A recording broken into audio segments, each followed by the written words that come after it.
Fine Arts, creatividad, arte, comunidad.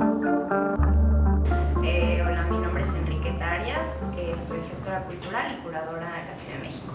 Empecé el proyecto de Art Synonym hace ya aproximadamente 8 años, más o menos. Fue un proyecto que nació un poco de la necesidad, una necesidad propia de que había estado trabajando en varios proyectos de arte antes. Fui editora en Yuxtapoz Latinoamérica y luego trabajé en una ONG que se llama Pangea Seed como directora creativa. Y bueno, una de las cosas con las que más nos enfrentábamos en la producción de los proyectos era justamente la falta de financiamiento para los proyectos. No había pues un pago para los artistas, pero tampoco había un pago para nosotros como para gestionarlo. Y entonces realmente también sí, Art Synonym fue un poco producto de cuestionarme cómo podíamos financiar proyectos de arte, pero que también estuvieran involucradas pues marcas que pudieran, ¿no? Iniciativa privada que pudiera facilitarlos. Entonces pues fue por eso que comencé con Art Synonym. Fue un camino bastante largo porque pasé también por otros proyectos como el City Canvas, etcétera. Pero creo que sin duda pues no sabía muy bien de inicio cómo iba a funcionar o cómo iba a desarrollarlo, pero yo me daba 6 meses y se convirtieron en 8 años, que pues ha sido también un aprendizaje enorme y también ha pasado como por muchas etapas, incluyendo ahorita que abrimos ya físicamente una galería, ¿no? El brinco entre los proyectos fue básicamente porque me quedaba sin chamba. O sea, literal eran respuestas a necesidades de tener trabajo, ¿no? O sea, Yuxtapoz de cierta manera murió en México y en América Latina, y ese salto fue a Pangea Seed porque conocí a Pangea Seed por haber trabajado en Yuxtapoz.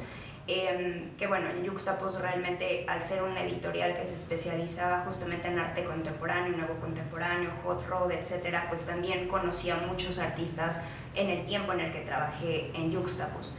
Y en Pangea Seed pues justamente fue un proyecto bien padre, la verdad. Yo creo que ha sido de las etapas para mí profesionales en las que más me han enriquecido, porque me permitió trabajar en otras partes del mundo y viajar y conocer a mucha gente, hacer producciones de murales en diferentes países, en islas, en penínsulas. Entonces también era enfrentarse como a dificultades de producción que nunca me había enfrentado, ¿no? Como que llegaran cargamentos de pintura sin pigmento a una isla y entonces devolverlas en un ferry y cosas así. Pero evidentemente fue un entrenamiento, fue una maestría prácticamente en producción de murales.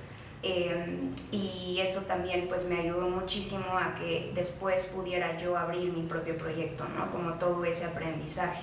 Entonces, después de Pangea Seed, trabajé un rato en All City Canvas, aproximadamente como unos 8 meses. Me dedicaba justamente al canal de YouTube y hacíamos todo el contenido, pero también produjimos un par de murales con ellos.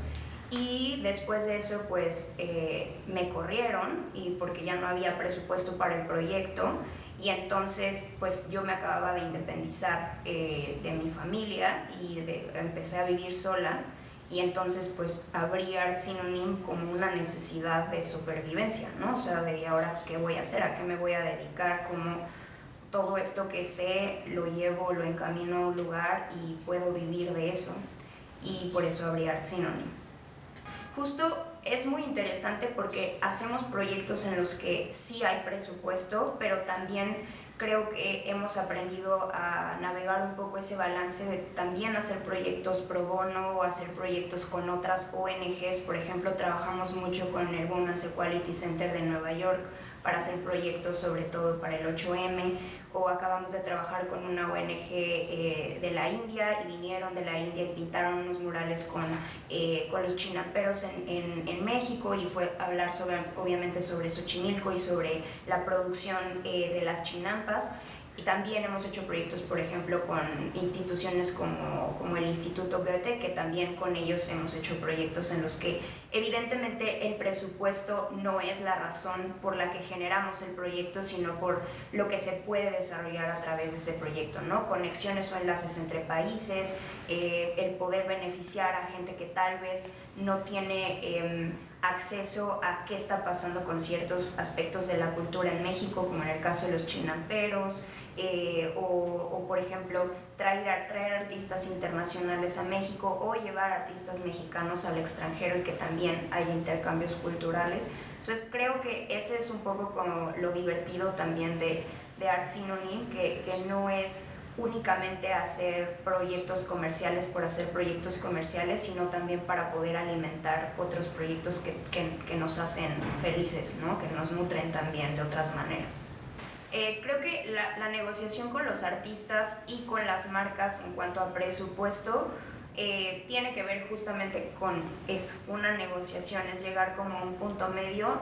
A veces es difícil, a veces es fácil. No creo que depende a veces tanto de los artistas, sino también depende de lo que se quiere como producir o que se quiere comunicar, cuál es el objetivo del proyecto, y creo que es a partir de ahí que es posible llegar como a un punto medio entre marca, espacio público o espacio privado y artistas, ¿no?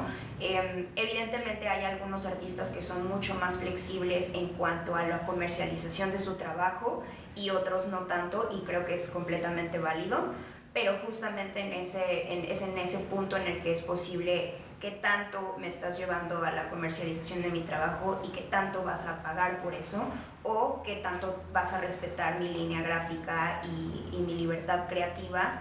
Y entonces pues igual ahí es una línea para negociar cuánto presupuesto pagarles, ¿no?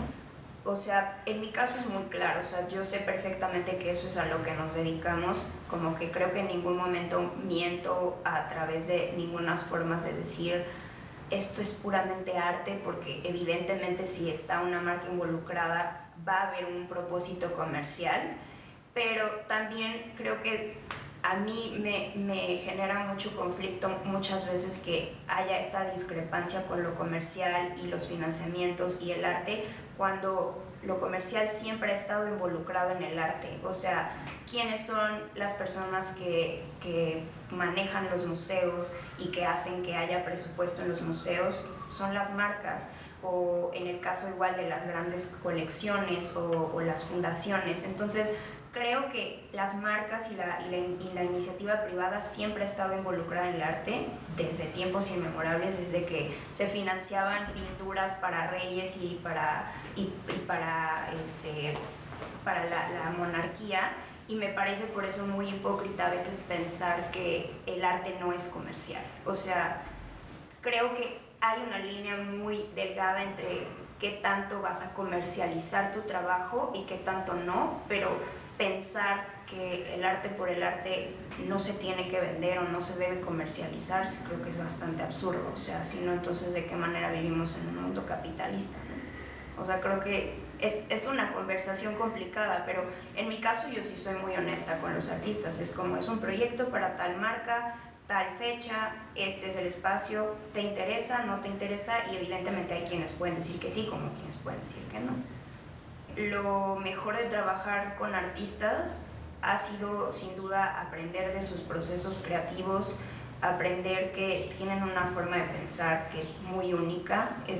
La verdad, yo sí creo que piensan completamente diferente y muchos sí piensan fuera de la caja, y eso me parece increíble, como me vuela la cabeza a veces la manera en la que dimensionan las cosas, los mismos proyectos, hacia dónde los quieren llevar, cómo empujan obviamente su parte, su desarrollo creativo dentro de los proyectos. Entonces creo que para mí la parte más divertida de trabajar con artistas ha sido eso, y conocerlos como personas, que creo que eso también es increíble, y que algunos de ellos se han convertido también en grandes amigos. Creo que es algo muy único. Bueno, un ejemplo de eso es que cuando estaba en Juxtapoz conocí a Sanner, a Smite, a David Cho, o sea, conocí a muchos artistas, pero bueno, principalmente artistas mexicanos como a Sanner, y evidentemente de inicio era pues entrevistarlos, ¿no? O saber qué proyectos estaban realizando, qué exposiciones estaban generando. Y después, con el paso del tiempo, a través, por ejemplo, de Pangea y de la ONG, fue invitarlo a trabajar para que formara parte de un proyecto. y después a través de los años fue generar un lazo de amistad también con él, con su esposa, con su hijo, o sea, y continuar esa amistad a lo largo de los años. Y que creo que es muy bonito también verlos crecer, verlos evolucionar dentro de su misma de su mismo espectro, ¿no? de su misma línea gráfica, que también eso es muy interesante, y como ir como acompañados, pero al mismo tiempo como separados, o sea, como en paralelo, eso también es muy divertido de ver. Lo más difícil de trabajar con artistas es trabajar con su ego. Creo que lo más difícil de trabajar con el ego de los artistas, o sea, bueno, evidentemente todos tenemos un ego, o sea, eso es una realidad, pero sí hay a veces como, es que no sé, es que no quiero decir nombres. Creo que lo más difícil a veces de trabajar con artistas y como el manejo de, pues del ego o de la fama en su respectivo caso, etcétera, ha sido justamente eso, que creo que a veces eso se come un poco a su creatividad o a su talento, y de una u otra manera mancha o no mancha, pero sí permea un poco la experiencia de trabajo, y eso puede llegar a ser un poco incómodo, ¿no? La falta de accesibilidad, o que no quieran acceder a ciertas cosas cuando ya habían dicho que sí tal vez, pero entonces precisamente como por esta posición en la que se encuentran privilegiada de contratarlos, tienen mayor facilidad de decir, no, es que ya no quiero. Y es como, no, pero es que ¿cómo? Si hay un contrato de por medio, pero es que ya habías dicho que sí. Como este tipo de cosas a veces pueden llegar a ser un poco complicadas, pero no es siempre ni es con todos, o sea, también, y creo que ahí también radica un poco el trabajar con humanos, es como negociar, ¿no? Llegar a acuerdos.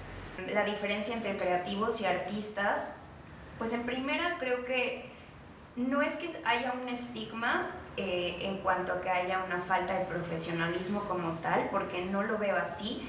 Yo creo que más bien en las escuelas de arte en general, o sea, creo que es una cuestión sistemática. En las escuelas de arte normalmente no les enseñan lo que es autogestionar su trabajo, que también de una manera u otra es lo que permite que existan personas como yo, porque si no tampoco tendría trabajo, ¿no? Entonces, o sea, es un double standard, pero al mismo tiempo creo que sí, en las escuelas de arte pues no les enseñan a facturar, no les enseñan cómo vender su trabajo, no, o sea, son muchas cosas que cuando obviamente salen de las carreras de artes, ¿cómo lo haces? O a quién le aprendes, o con quién lo ves. Entonces, no creo que es más una falta de profesionalismo, creo que es más bien que no está como, no es parte de los programas de estudio, de los planes de estudio en el arte, enseñarles a gestionar su trabajo.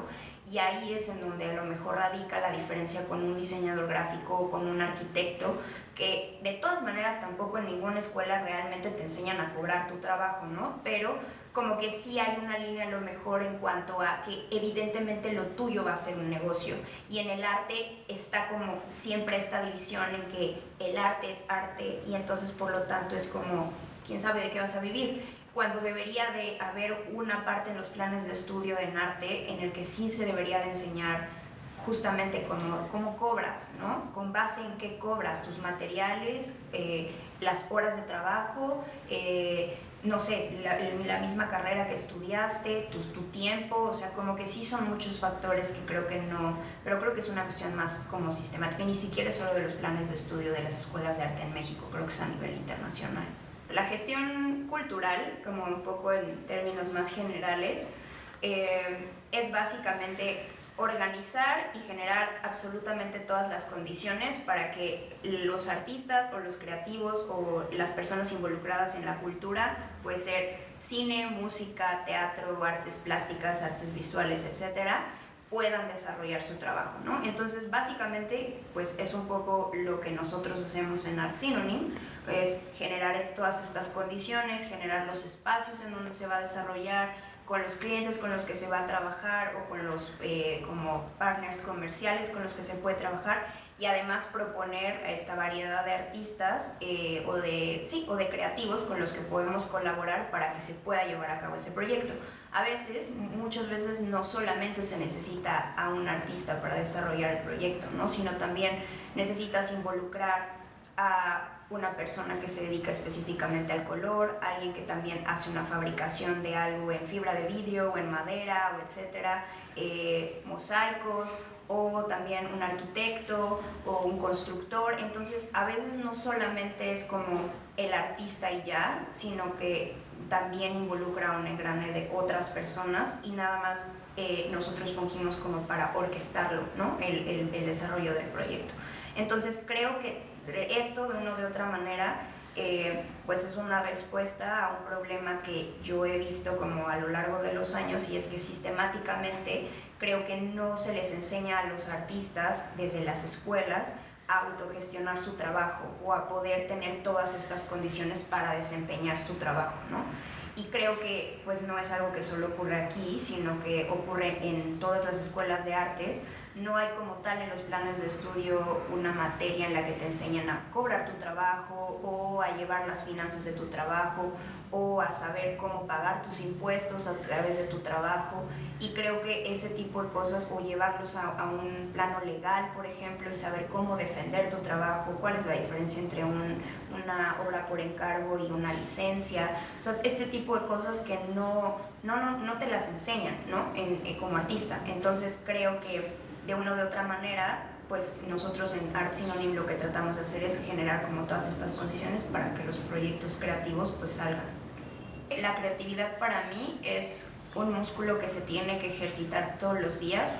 Creo que también hay una como concepción errónea de que la creatividad solo está condicionada para los artistas o para los creativos, y creo que es un músculo que podemos, pues todos lo podemos practicar en todo momento. Creo que tiene que ver con una cuestión de pues tener un poco de tiempo libre, que creo que eso es lo más importante, porque a partir de tener tiempo libre pues tienes la libertad de pensar, tienes la libertad de observar, tienes la libertad de aprender, ¿no? De ir a un museo, de ir a una galería, o de simplemente apreciar el paisaje, o de viajar y de comer, de todos este tipo de cosas que van alimentando de cierta manera justo el músculo de la creatividad. Creo que si a todos se nos enseñara a ser creativos desde que somos niños, también se dejaría de estigmatizar que el arte es solo para un tipo de persona, ¿no? O sea, creo que todos tenemos la capacidad de ser creativos dentro de nuestro campo profesional, independientemente si eres matemático o eres artista visual.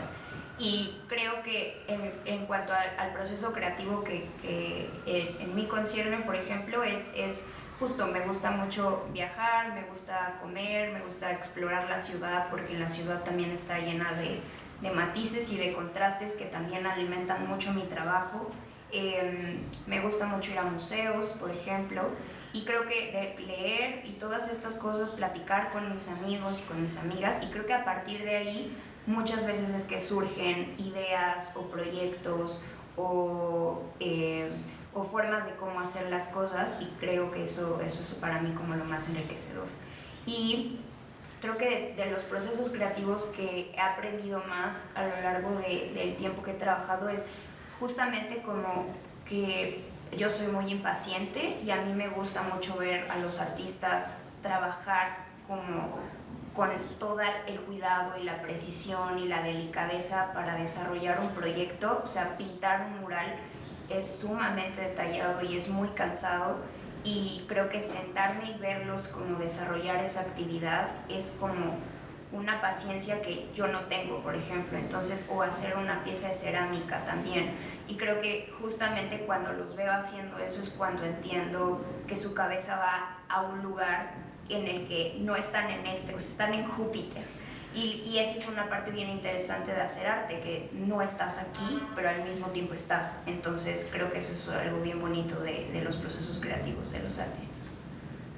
Creo que mi proyecto favorito del 2024 fue justo uno que hicimos con Clase Azul. Es la primera vez que desarrollábamos un mural en mosaicos, y obviamente el proceso fue muy diferente a como normalmente lo hacemos, porque casi siempre se pintan los murales, Y en este caso trabajamos obviamente además con una asociación que se dedican a la fabricación de mosaicos. Ellos han trabajado durante muchísimos años con otros muralistas mexicanos como Siqueiros, como Orozco, como Diego Rivera. Ellos hicieron en gran medida algunos de los murales de la UNAM, como la Biblioteca Central. Entonces evidentemente son especialistas en el desarrollo de mosaicos venecianos.